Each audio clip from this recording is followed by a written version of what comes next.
There is a saying that iPhones are the best at standing the test of time. Clearly, this one didn't. Oh my god.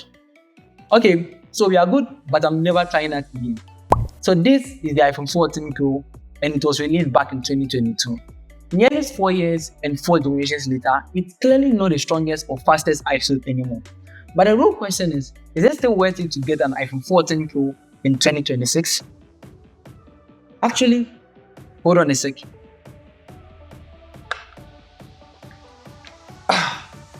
Much better.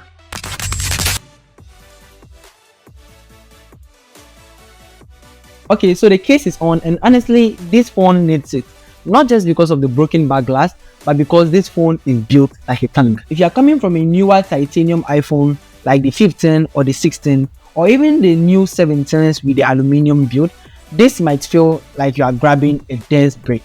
It's made of stainless steel, it's shiny, it loves fingerprints, and it feels incredibly premium. But it is noticeably heavier than anything Apple sells today. Also, if you have specifically the midnight version of the iPhone 14 Pro, you may experience visible scratches or chip around your phone that are not really pleasant. And in the long run, it devalues your phone. But hey, if you can keep your phone in a good case, then I feel it should be good. But honestly, the weight isn't the biggest adjustment in 2026. It's this, the Lightning port.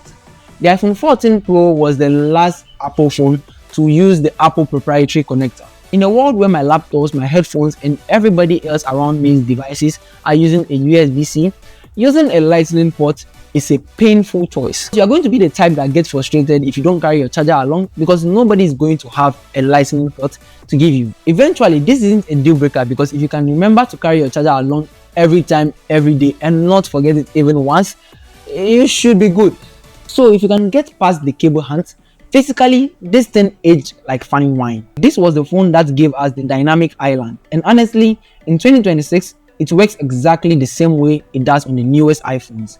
It shows your music, your timers, your Uber rides, and it doesn't feel old at all. And the screen is still a 120Hz ProMotion.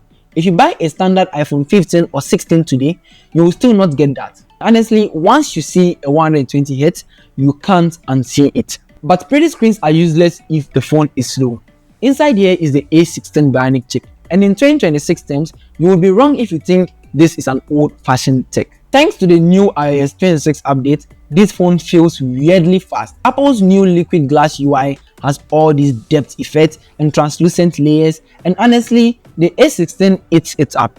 There is zero lag. I tested it with a couple of games and you can still run this on high settings. It's smooth, frame rate are solid. I will say though, after about 20 minutes, it gets a little bit warm, and I think that is normal. But there's a secret weapon, 6GB of RAM. If you're coming from an older base model, this is a huge level up because that will make the phone run more smoothly and feel a little bit more modern. Speaking of things that makes you feel good, have you seen the subscribe button? It's right down there, it's free, and unlike my phone that is having a shattered back glass, if you hit it, it is not going to shatter. So maybe click on the subscribe button and let's get back to the video. We have to talk about one thing this phone cannot do, and for some of you, it's a deal breaker. Because of that processor and RAM limit, you don't get the new on-device AI feature, no smart Siri, no generative image tools built in.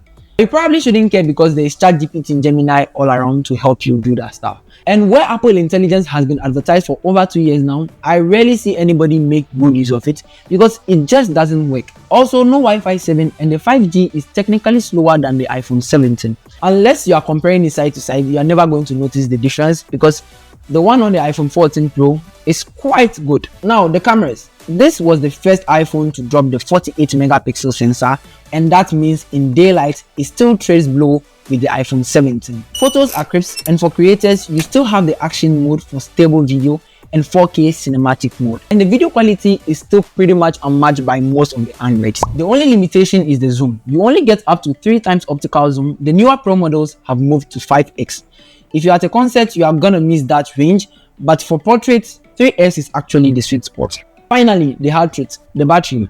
This is a used unit, and as you can see, 82% health. Apart from me being someone that uses my phone anyhow, because I really don't take care of my battery health, you can be someone responsible, which I'm not. Don't judge me.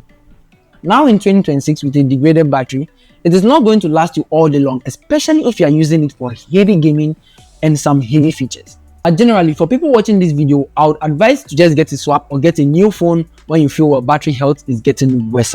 So should you get this phone? Right now, the iPhone 14 Pro would cost you around $400 to $500, which is around 7,000 to 8,000 Ghana cedis. I stand to be corrected. For that price, you are getting a 120Hz screen, a premium stainless steel build, and a camera system that still beats even flagship phones today.